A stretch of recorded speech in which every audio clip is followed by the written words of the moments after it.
Hi Phoenix birds, எல்லாரும் எப்படி இருக்கீங்க? நல்லா இருக்கீங்களா?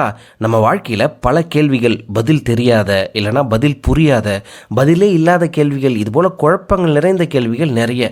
அது பிக் பேங் தியரியாக இருக்கட்டும், மனிதன் எங்கே இருந்து உருவானா அப்படின்றதா இருக்கட்டும், டைம் ட்ராவல், ஏன் ஆதாம் ஏவாள் ஸ்டோரி கூட பேசு பொருளாகவே இருக்குது. அந்த லிஸ்ட்டில் சின்ன வயசுலேருந்து ஒரு சாதாரணமான கேள்வி, ஆனால் ரொம்ப காம்ப்ளெக்ஸான பதில். அது என்ன?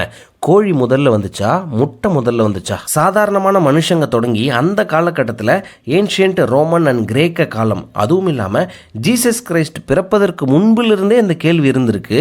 இதுக்கு உதாரணம், இயேசு கிறிஸ்து பிறப்பதற்கு 4 நூற்றாண்டுகளுக்கு முன்பு வாழ்ந்த கிரேட்டஸ்ட் பிலாசபரான அரிஸ்டாட்டில் உட்பட பல பிலாசபர் தன்னுடைய வாழ்க்கையில் இந்த கேள்வியை வச்சுக்கிட்டு பல ரிசர்ச் பண்ணி தன்னுடைய பதிலை சொல்லியிருக்காங்க. அது என்ன?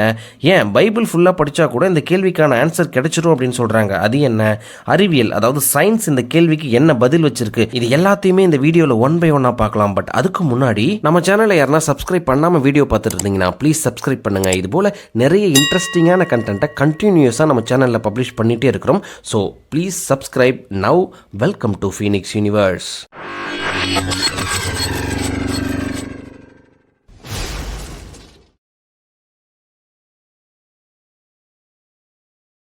எல்லா கோழியும் ஏதாவது ஒரு முட்டையிலிருந்து தான் வந்திருக்கும். அந்த எல்லா முட்டையுமே ஏதாவது ஒரு கோழி அடகாத்து பொறிச்ச முட்டையாக தான் இருக்கும். ஸோ இதில் எது முதல்ல வந்தது? இங்கிலீஷில் இன்ஃபினிட் ரெக்ரெஸ் அப்படின்னு ஒரு கான்செப்ட் இருக்குது. இன்ஃபினிட் ரெக்ரெஸ்னால் ஒரு விஷயம் நடக்கும், அதுக்கு ஒரு காரணம் இருக்கும், அந்த காரணத்தினால ஒரு விளைவு நடக்கும். இதுக்கு பேர் காஸ் அண்ட் எஃபெக்ட். முட்டையிலிருந்து கோழி குஞ்சு வர்ற விஷயம் ஒரு எஃபெக்ட், ஒரு விளைவு. ஆனால் அந்த முட்டையே வர்றதுக்கு ஒரு காரணம், ஒரு காஸ், ஒரு கோழி தான். இதில் எது முன்னாடி நடந்துச்சு? காரணமா விளைவா? புரியலையா? இன்ஃபினிட் ரெக்ரெஸ்க்கு இன்னொரு எக்ஸாம்பிள் பார்க்கலாம். இந்த டயக்ராம் பார்த்தா நம்மளால ஓரளவுக்கு புரிஞ்சிக்க முடியும். கோழி, கோழியிலிருந்து முட்டை, முட்டையிலிருந்து கோழி, மறுபடியும் அந்த கோழியிலிருந்து முட்டை அப்படின்னு சொல்லிட்டு இந்த கேள்விக்கு விடை தெரியாம ரொம்ப இன்ஃபினிட்டா போய்கிட்டே இருக்கும். இதுக்கு எண்டு கார்டே கிடையாது. இதுக்கு பேரு தான் இன்ஃபினிட் ரெக்ரெஸ் கான்செப்ட். சரி, இந்த கேள்விக்கு நம்ம வருவோம். நான் ஒரு சீக்வன்ஸாவே சொல்லிடுறேன். பிலாசபர்ஸ் இந்த கேள்வியை எப்படி பார்க்கறாங்க?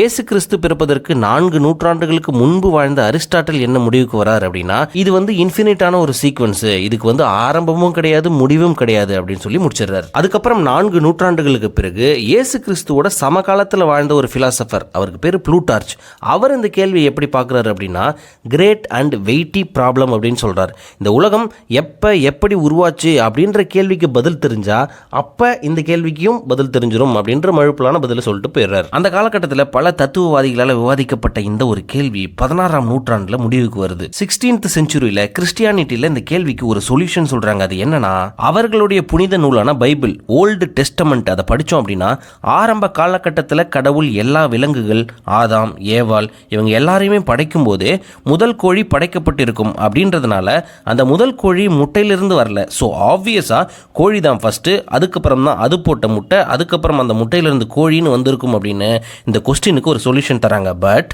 17th செஞ்சுரியில் வாழ்ந்த கேர்லோ டேட்டி அப்படின்ற ஒரு சயின்டிஸ்ட், இல்லை இந்த கேள்விக்கு இன்னும் பதில் தெரியல அப்படின்னு அறிவியல் காரணங்களை தேட ஆரம்பிச்ச அவர் இந்த கேள்வியை தத்துவவாதிகள்ட்ட இருந்து அறிவியல் உலகத்துக்கு மெல்ல மெல்ல கொண்டு வந்தார். நம்மளும் இந்த கேள்வியை அப்படியே பிலாசபர்ஸ் கிட்ட இருந்து சயின்ஸ் வேர்ல்டுக்கு கொண்டு போயிடுவோம். சார்லஸ் டார்வின் 19th செஞ்சுரியில் வாழ்ந்த ஃபாதர் ஆஃப் எவல்யூஷனரி பயாலஜி, பரிணாம உயிரியலின் தந்தை.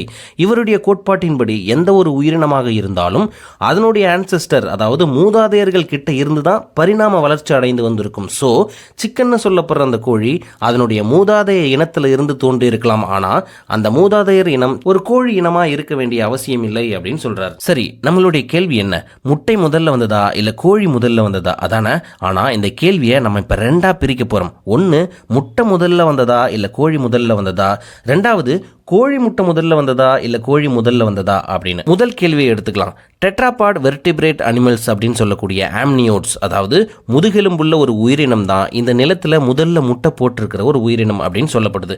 பல உயிரியல் ஆராய்ச்சியாளர்களால் பரவலாக ஏற்றுக்கொள்ளக்கூடிய ஒரு உயிரினம் சுமார் 150 மில்லியன் வருடத்துக்கு முன்பு, எவ்வளவு 15 கோடி ஆண்டுகளுக்கு முன்பு தோன்றிய ஆர்கியோப்டெரிக்ஸ் அப்படின்னு சொல்லக்கூடிய இந்த முதுகெலும்புள்ள ஒரு உயிரினம் தான் நிலத்துல முட்டை போட்ட முதல் உயிரினம் அப்படின்னு சயின்டிஸ்ட் சொல்றாங்க. பறவை இனத்தை சேர்ந்த இந்த உயிரினம் போட்ட ஒரு முட்டை தான் நாளடைவில் பரிணாம வளர்ச்சி அடைந்து ஒரு காலகட்டத்தில் கோழியா மாற வாய்ப்பு உருவாச்சு. சோ முதல் கேள்விக்கு ஆன்சர் கோழி முதல்ல தோன்றல ஆர்க்கியோப்டெரிக்ஸ் போட்ட முட்டை. சரி, இரண்டாவது கேள்வி எடுத்துக்கலாம். 15 கோடி ஆண்டுகளுக்கு முன்பு தோன்றிய ஆர்க்கியோப்டெரிக்ஸ் அப்படின்னு சொல்லக்கூடிய முதல் பறவை இனத்திலிருந்து இப்ப ரீசெண்டா ஒரு 8000 வருஷத்துக்கு முன்னாடி தோன்றினது தான் ரெட் ஜங்கிள் ஃபவுல் அப்படின்ற ஒரு பறவை உயிரினம். இதுதான் நவீன காலத்தில் இருக்கிற கோழிக்கும் முந்தைய ஆன்செஸ்டர், அதாவது இமீடியட்டான ஒரு முந்தைய மூதாதையர் இனம். ஒரு கடைசியான ஃபீமேல் ரெட் ஜங்கிள் ஃபவுலுடைய கடைசி கருவுற்ற முட்டை தான் இன்னைக்கு நவீன கால கோழியோட டிஎன்ஏவை வச்சிருந்துச்சு. ஸோ இந்த கடைசி ரெட் ஜங்கிள் ஃபவுலுடைய முட்டை கோழி பிறக்கிறதுக்கு முன்னாடி இந்த முட்டையிலேயே கோழியோட டிஎன்ஏவை ஒத்து போனதுனால இந்த ரெண்டாவது கேள்விக்கும் முட்டை தான் முதல்ல வந்தது அப்படின்னு அறிவியலாளர்கள் சொல்றாங்க. இருங்க இன்னும் எந்த முடிவுக்கும் வர வேணாம். இங்க தான் ஒரு ட்விஸ்ட்.